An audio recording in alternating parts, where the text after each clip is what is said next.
Bienvenue. Aujourd'hui, on plonge dans des habitudes toutes simples du quotidien pour, disons, améliorer notre rapport à l'argent.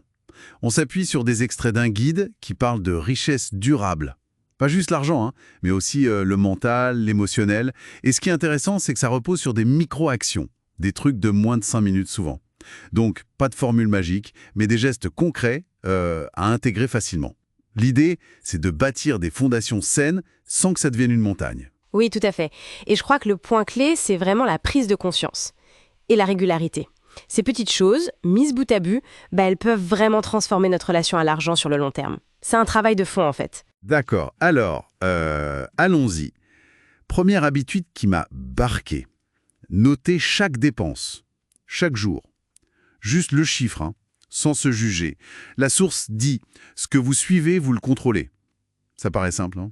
C'est simple en apparence, oui, mais c'est puissant. Ce suivi quotidien, ça force à voir où passe l'argent, presque instantanément. Sans cette clarté, on peut rien ajuster. C'est vraiment le point de départ. Et ça amène de la sérénité, paradoxalement? Oui, souvent. Parce qu'on sait, on est pris dans le flou. D'accord. Et dans la même logique, il y a cette question avant d'acheter. Besoin ou juste envie? Ah oui, ça c'est une excellente question. Elle introduit une pause, une micro-réflexion avant de sortir la carte bleue. Ça aide à contrer l'achat impulsif, celui qui est guidé par l'émotion du moment, quoi. C'est un entraînement, en quelque sorte. Exactement, pour distinguer le désir immédiat du besoin réel. Et pour aller plus loin dans cette discipline, le guide suggère un jour 0 dépenses par semaine. Ça me semble plus être un défi mental qu'une simple économie. Complètement. L'argent économisé ce jour-là, c'est souvent pas énorme, mais l'exercice pour le cerveau, c'est se prouver qu'on peut, qu'on n'est pas obligé de consommer tout le temps de façon automatique. C'est une sorte de rééducation. Oui, je vois. Ça m'amène à l'automatisation. Mettre en place un petit virement automatique régulier. Même si c'est juste 1 euro, dit la source. L'idée, c'est d'en créer le geste. C'est ça. L'automatisation, ça évite d'avoir à y penser, à prendre la décision à chaque fois. Et ça peut être fatigant. Le montant importe peu au début. C'est le réflexe concret. L'habitude d'épargner, elle se met en place tout doucement, sans effort conscient, permanent. Genre Canva, Excel, un peu d'IA. Le guide dit « On ne sait jamais quelle petite compétence deviendra votre plus grand revenu ».